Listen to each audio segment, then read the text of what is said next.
camping tent.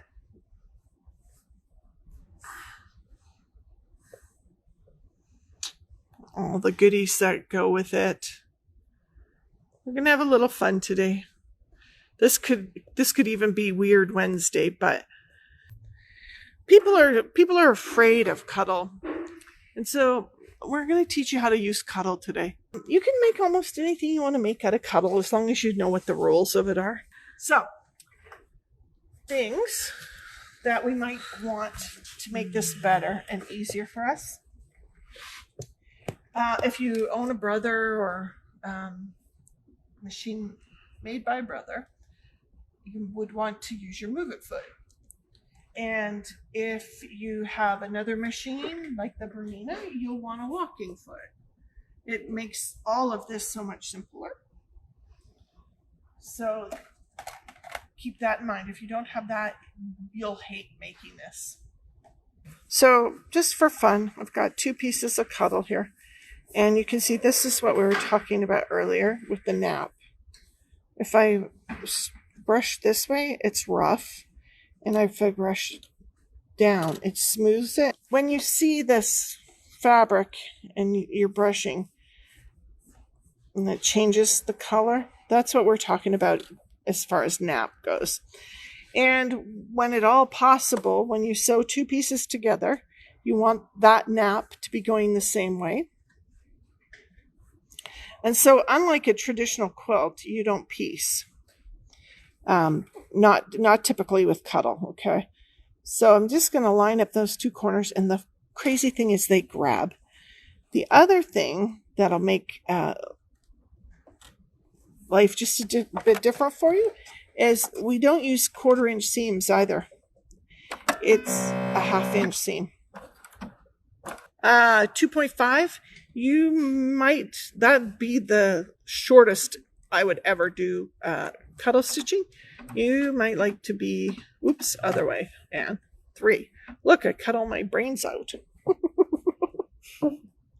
So, you want to smooth the nap as you go, especially if it's the long, hairy stuff. And remember, I use the stiletto like pins.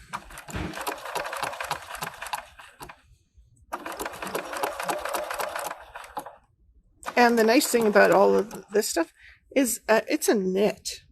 So you want a slightly larger needle, ballpoint.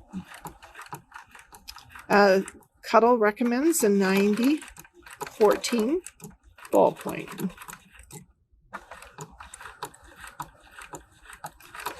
A nice big 1/2 inch seam.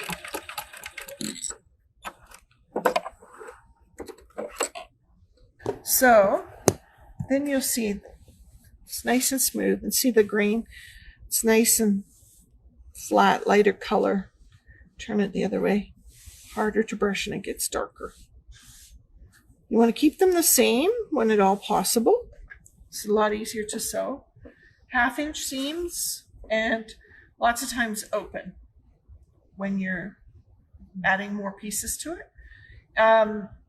So it's not 1/4 inch piecing, and it's not a 1/4 inch foot. It's your walking foot and a 1/2 inch. If you happen to be using a different pattern, they might have given you smaller seam allowances. It would be way better for you if you go with slightly bigger seam allowance and a smaller project. And typically, Cuddle projects and kits and things are simplified. There's a lot less sewing in them. So the hardest thing, if you don't use a walking foot, is one of these will grow and they'll stretch. So the interesting thing, like there's a 2-way stretch on this stuff. It's from selvage to selvage. It will stretch on the width. Doesn't stretch on the length. So that was a little easier for me to sew. And if I'm going to just back it up a wee bit.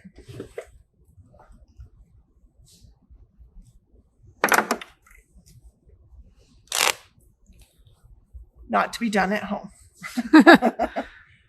So again, I'm going to sew this way, which is the stretchy way. And they are the same size before I start. So this will be a good test. Remember, in some of the other classes we've been talking about, there's the people who test and those who wish they had. You definitely want to test your equipment. So 1/2-inch seam allowance. Try to have the nap all running the same directions. Get this lined up. And at the end, these should still be the same size. And if they're not, you really want to reconsider what you're doing. Because when you're sewing something that stretches, it's really easy to grow. And then nothing lines up after. And if it was lined up when you started and the same size, it should be lined up when you finish. When you're playing with this stuff, just if the nap is all going the same way, life will just be easier. Just something to consider that would be outside the realm of quilting with cotton. And the other thing you can use, I would recommend poly thread, not cotton thread. Be a little stronger. Yeah. We'll stand up to the stretch and wear and tear that this might. If all you got be. is cotton, use it. Yep. Like some of these rules are there for reasons, but we carry both cotton and polyester thread, and some projects it's all about the color match, not the material the thread is made from. So keep an eye out for those. But sewed in both directions on the not stretchy side and the stretchy side, all's well, with the walking foot and a 1/2-inch seam allowance. Yeah. If you had to fudge it down a bit, 3/8. I wouldn't go any smaller than 3/8. Next question. What if sewing Cuddle to cotton? Absolutely. Pins are going to be your friend. Yeah, walking foot. So I'm set up with a move it foot on a luminaire.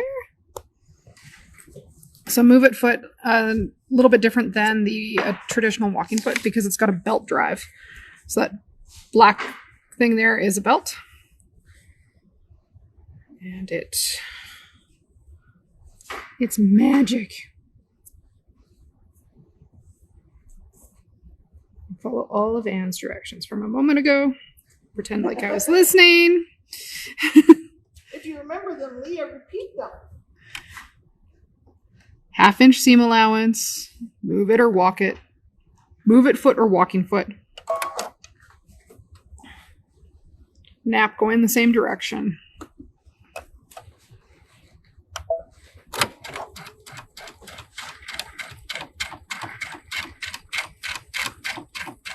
Our machines are too far apart today.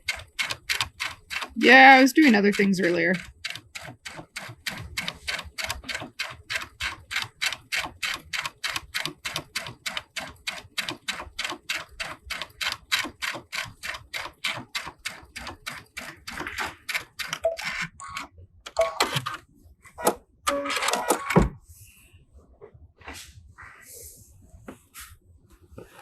But almost no managing that you have to do to get the move it foot to behave nicely with this stuff. It's magic.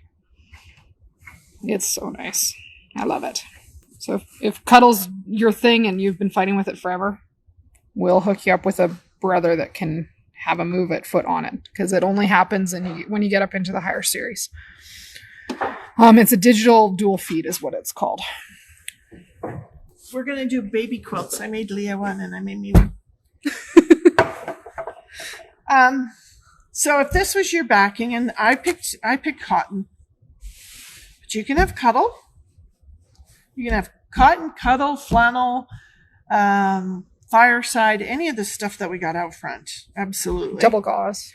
Then I've laid a batting on here, and if this is a big one, these two are kind of stick to each other, but I would go in with my 505 and give it a little spreads and make sure everything's laid out and flat. And then if you mark the quilt, you can put your pieces wherever you want to start and go from there. So I'm going to bring this piece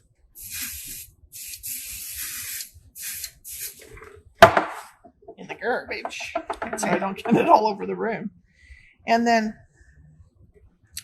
whether you're lining it up this way, like we kind of did with the Easter egg, you can go across there, tack it into place, check our strip. Nap is going that way.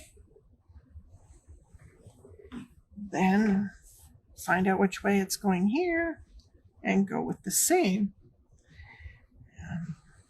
Even them up, both ends. So we'll sew that.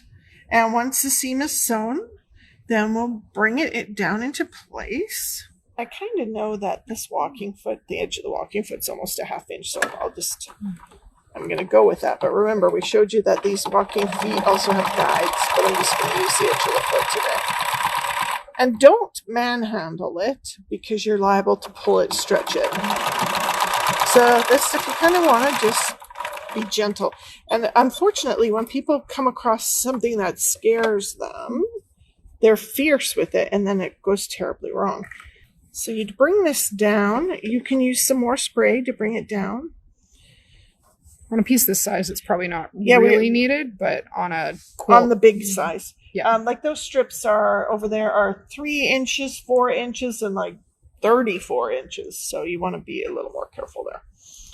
But you can bring this down. 505 it. You could put some big pins. You need big pins or they get lost in the nap and the fur. And then you would just, it's really this as simple as the Easter eggs that we did so very long ago. This one's not the same length, but close. So again, I would stitch it and flip it. And the other one, that's just the 2 pieces. You use the 505. Stick them together, lay it out, flip it over, check both sides, make sure you're happy. And then you're just going to bring the binding over the top. So if it was the Cuddle, and you wanted to self-bind with Cuddle, and we were done, this was our finished edge. My scissors I left right back there because it's Friday. We could go in and trim out the excess batting. Although this is just plain old muslin. But with the Cuddle, what you do is you bring it over. And that's it. And it would be big all the way around, and you'd bring this side over too. And you can play with the miter if you wish. You just make everything flat. And you just catch that edge. And then if this was the Cuddle, that vanishes.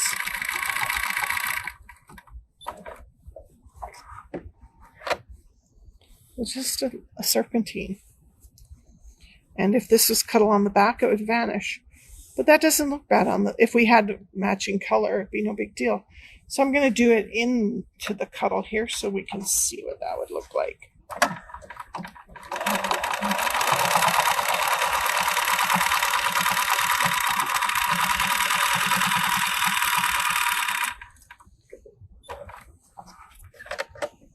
So same view on the back, but look how it, can you catch that in the, it just kind of gets texture, but you don't really see and the longer on. the fur is, and then sometimes if you've got it the furry edge stitched down and you want to move the furry around, you just give it a little comb, and then when you just mess around with that a little bit, it's even more hidden than over here. Yep. The long stuff, I've been showing you the techniques, whether this is short or long. If you're using the long furry stuff, same thing. You manage that hair. Now, Gail was worried about it because she didn't like all the bits and pieces. So when you pick it up in the store, and you get it in your bag, you take it home, toss it in the dryer for a quick tumble. Let all the little bits that have just been cut off get sucked up by the dryer. Yep. Or you take it out on the patio and give it a shake. so that all the current loose bits are gone.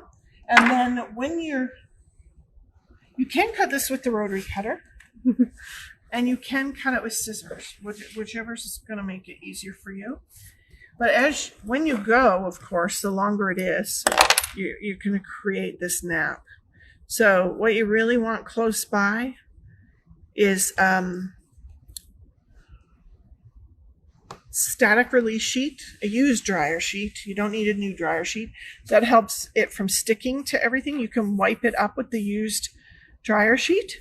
And then you can also cut your pieces, gently gather them up and throw them in the dryer again. Yeah, that's how I managed the last couple I did. Yeah, when you do those sorts of things, it manages all the fuzz, keeps it down in your room, and some people even keep a vacuum out and at the ready with a hand nozzle on it and suck it up as you go. If you use dryer sheets and you keep a few used ones handy by, you can wipe things down with it and it picks it up. If you want to quilt it in a more traditional kind of manner, you want to use big open loose patterns. You want to have a longer stitch length, at least a 3. Nothing about this is the same as working with cotton. And it really is very friendly, and you don't bind like you traditionally bind. And if we were going to bind, prep is important here. You can pin this, you could spray this. You'd have however wide you want your binding to be. I'm just going to go with that same strip I just had. And I'm going to kind of divvy it in half here. Then if you had sprayed it, it'd be pretty well stuck here. And if you haven't sprayed it, you could put some big, maybe the flower head pins. The flower head pins, big box full, or if you want to just try them, see if you even like them. This is a slightly finer one as well. But these big long ones, you'll be able to see later, and you'd put them in perpendicular to that edge. And then with that same serpentine,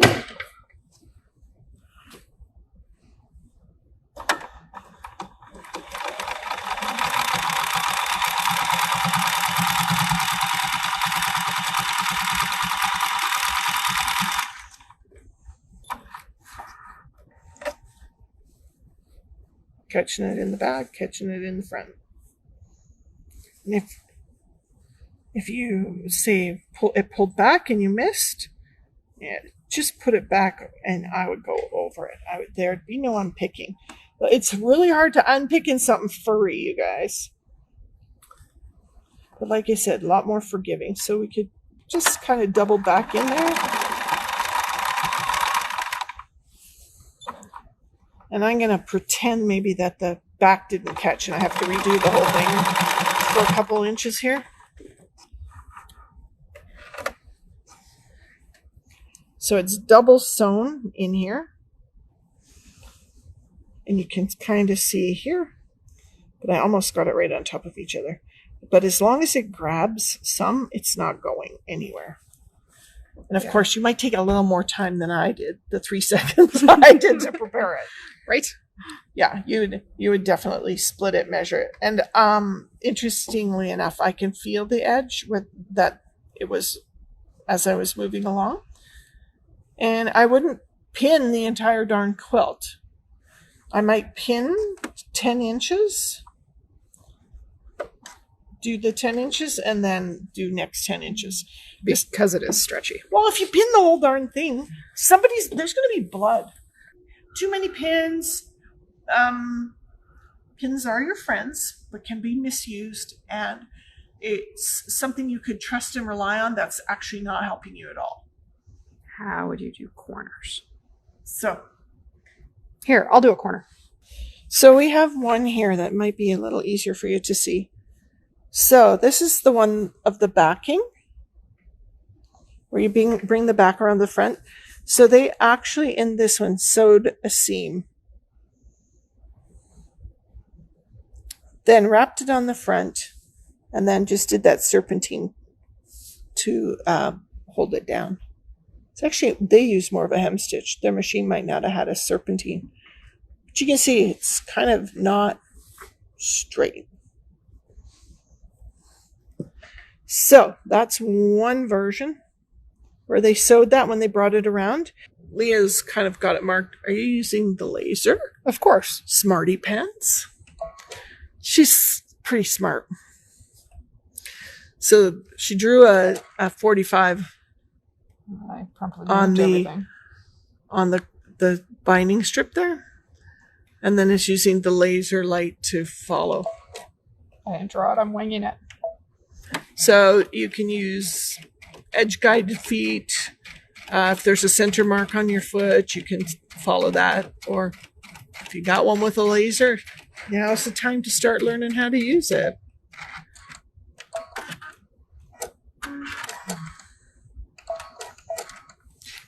So you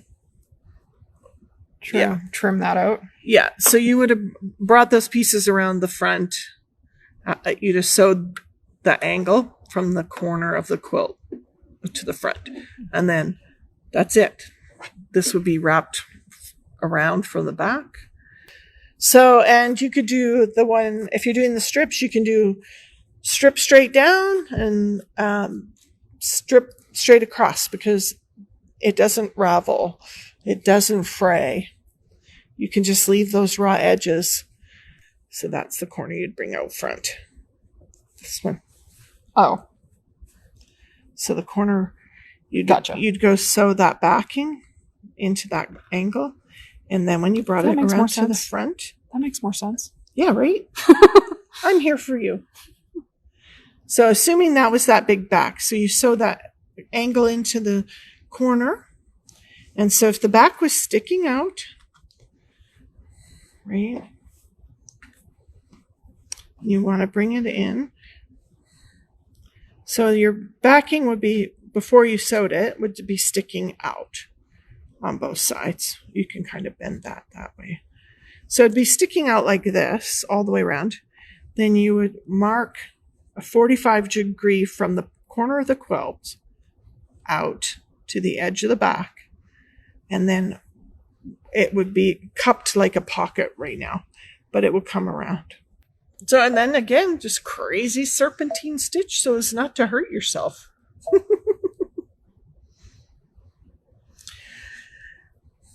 And then mine, you could just come and go this way with another strip. Or you could fold a mock miter in there. Okay, me there. Yeah, so do you want to show? So let's do this corner now. Folding in a mock miter. So yeah, come this way and then see, we've just got that big long straight strip, you guys. So tuck it under there. And then if you know the mock miter, you're just going to fold this way, Leah, and then monkey it with your fingers. We've got this, and now we want to go this way. So, yeah, so you're just going to bring this, you'll tuck that. And if you want it super pretty, and I can tell you the Shannon girls who whack out all these samples a million at a time, they're not too fussy because it hides in the fur. Yeah. So, you're just going to make sure that this holds here at the point. And then bring this down. And this extra bit here, we'll bring it over so that we have like a nice miter line there. And see, this one folded that way, but I would not like that because it's bulky here. If you want to split the difference, then you sneak that fold the other way. So we'd have this all pinned. And then we would sneak this one the other way. I would do this with glue. Glue's your friend. But have a glue stick. That's how I would solve this problem. Yeah, and realistically, it's just a fold here. Let's do that one that way. And then we would sneak a pin under there. And then this one we could fold the opposite way. If you want to distribute the bulk 2 different ways, it's just a widget. And once you you've got to maintain the point, or you lose the point, you've got to keep control of where that is. But it'll form that 45, which you can bring over. Leah's using white thread, and give this a little combing, and you wouldn't even know that it's white thread. Look, there it goes. It's disappearing right before our very eyes. Just to show you their version of applique. You can use fusible web. You can use 505. Get your applique down there. And you can stitch around it. You don't need a satin stitch. It is a zigzag. And you can see it was done on the front of the blanket first. I think this one was. Yeah, the one I did was through all the layers. Yeah, no, this is through the layer. It helped anchor it. This one was done. So, but it's really hard to see. It's so subtle, you can barely make out where the bear was appliqued through. Yeah. But that'll help anchor this, because this is one of the 2-layer ones. Thanks, you guys. Yeah. I don't know what else to tell you. Anyway, you guys, be safe, be kind, be calm. Okay. See ya.